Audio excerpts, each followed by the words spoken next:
শিক্ষার্থী বন্ধুরা, আমরা হায়ার ম্যাথ ফাংশনের আরেকটি ম্যাথ নিয়ে চলে এসেছি। এটাও বেশ আগের ম্যাথটার মতনই, যেখানে বিপরীত ফাংশন করেছিলাম, কিন্তু এইখানে বিপরীত ফাংশনের পরে আবার তোমাদেরকে মান বসিয়ে মান বের করতে হবে। ঠিক আছে, আমরা এখন ম্যাথটা শুরু করে দিই। তোমরা নিশ্চয়ই আগের ম্যাথ থেকে বুঝেছো যে আমাদেরকে এখানে ফাংশনটাকে y ইকুয়ালস টু ধরে করতে হবে। সুতরাং ফার্স্ট লাইনটাই হবে ধরি y equals to fx। এবারে আমরা ওই জিনিসটা আগেই করে দিই যেটা শেষে করেছিলাম, মানে ধরো এই যে f ইনভার্স দিয়ে যে গুণ, মানে আমরা এখানে f ইনভার্সটা গুণ দিলাম আর এখানেও f ইনভার্স দিয়ে গুণ দিয়ে দিলাম। এখানে যেটা আগে থেকে এটা ফার্স্ট ব্র্যাকেট আছে, তাই আমি এখানে সেকেন্ড ব্র্যাকেট দিয়েছি। হ্যাঁ, পাশে একটু লিখে দিব সাইড নোট হিসেবে, কারণ এখানে হচ্ছে তোমাদের ক্লাসে আসলে দিতে হয় যে উভয় পক্ষকে এফ ইনভার্স দ্বারা গুণ করে।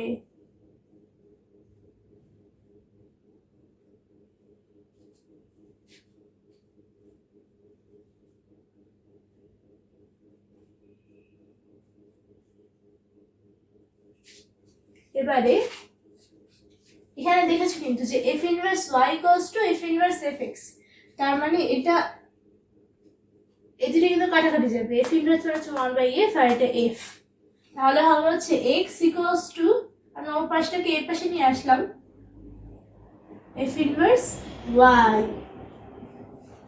এবারে আমরা হচ্ছে এখানে যে দেওয়া আছে fx ইকুয়ালস টু 4x - 9 বা x - 2, এটার f ইনভার্সটা বের করব। সো আমরা লিখবো যে দেওয়া আছে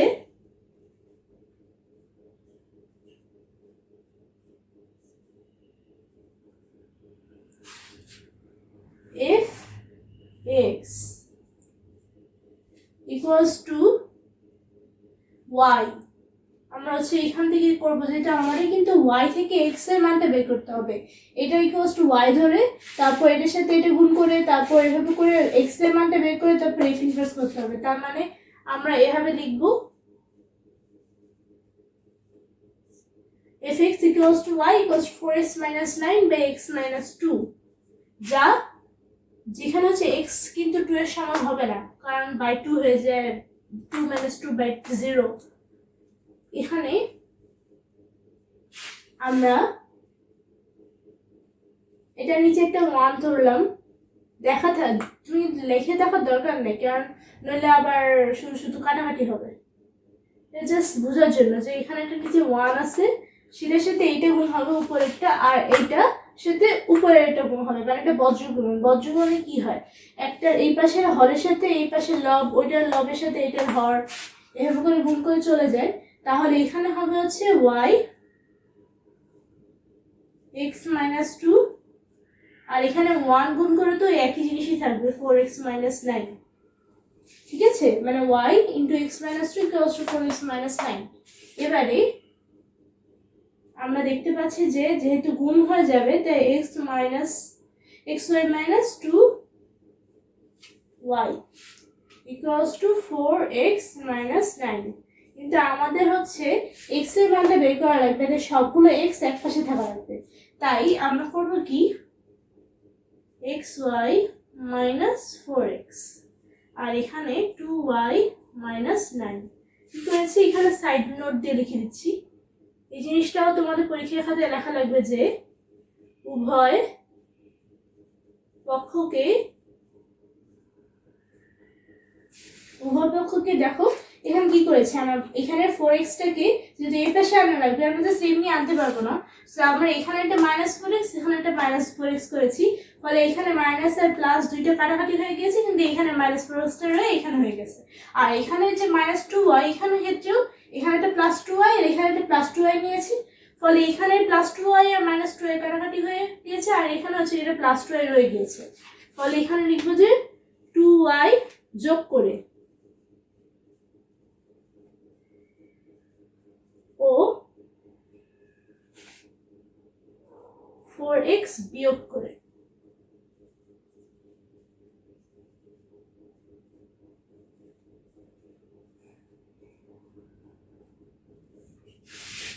এবার দেখতে পাচ্ছ যে x কমন নিই, তাহলে থাকবে y minus 4 equals to 2y minus 9।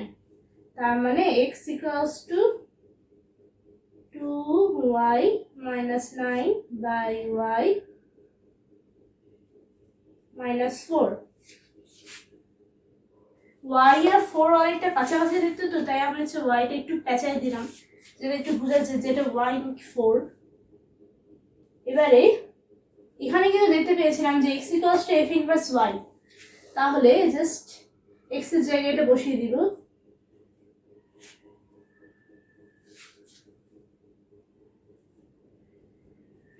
y minus 9 by y minus 4। এখানে কিন্তু অনেকটা ফাংশনের মতোই মনে হচ্ছে, কারণ এখানে y, তাহলে 2y minus 9, আর এখানে y minus 4।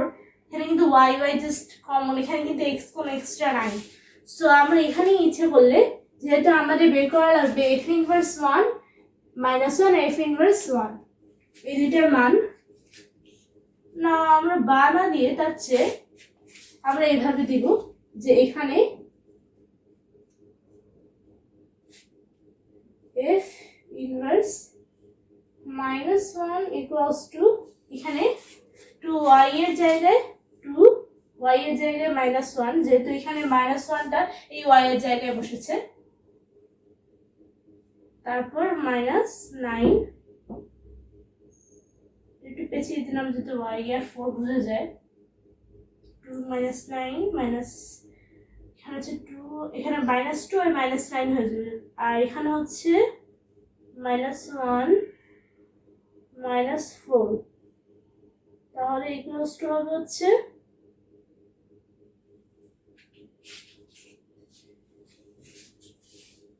minus 2 minus 9 minus 1 minus 4 equals to এখানে হচ্ছে minus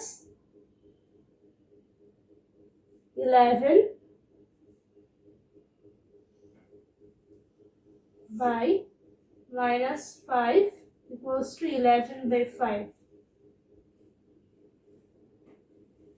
আবার আরেকটা যে বাকি আছে যে f ইনভার্স 1, সুতরাং f inverse 1 equals to 2 1 minus 9, এই যে y এর জায়গায় জাস্ট 1 টা বসিয়ে দিলাম, আর এখানে হবে হচ্ছে 1 minus 4, তাহলে এখানে হবে হচ্ছে 2 minus 9 by minus 3 minus 7 by minus 3 equals to 7 by 3। সুতরাং অ্যান্সার লেখার সময় আগে যেহেতু দুইটার অ্যান্সারই চেয়েছে, আমরা এভাবে লিখবো যে f ইনভার্স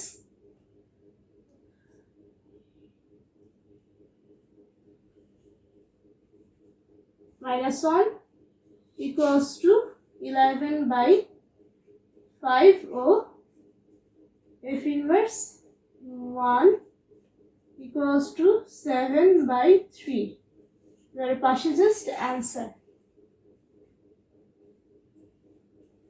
দেখতে পাচ্ছ যে আমরা এই ম্যাথটি এখানে f ইনভার্স করার পরে আমরা মান বসিয়ে দিয়ে just f inverse minus 1 f inverse 1 মানটা বের করে ফেলেছি। এখানে আর কোনো কাজ নেই আসলে, তোমরা জাস্ট এই সাইড নোটগুলো ঠিক করে দিও, কারণ এই সাইড নোটগুলোর কারণে অনেক স্কুলে নাম্বার দেয় না, তাছাড়া বোর্ডের ক্ষেত্রেও এই সাইড নোটের উপর বেশ দাম দেয়।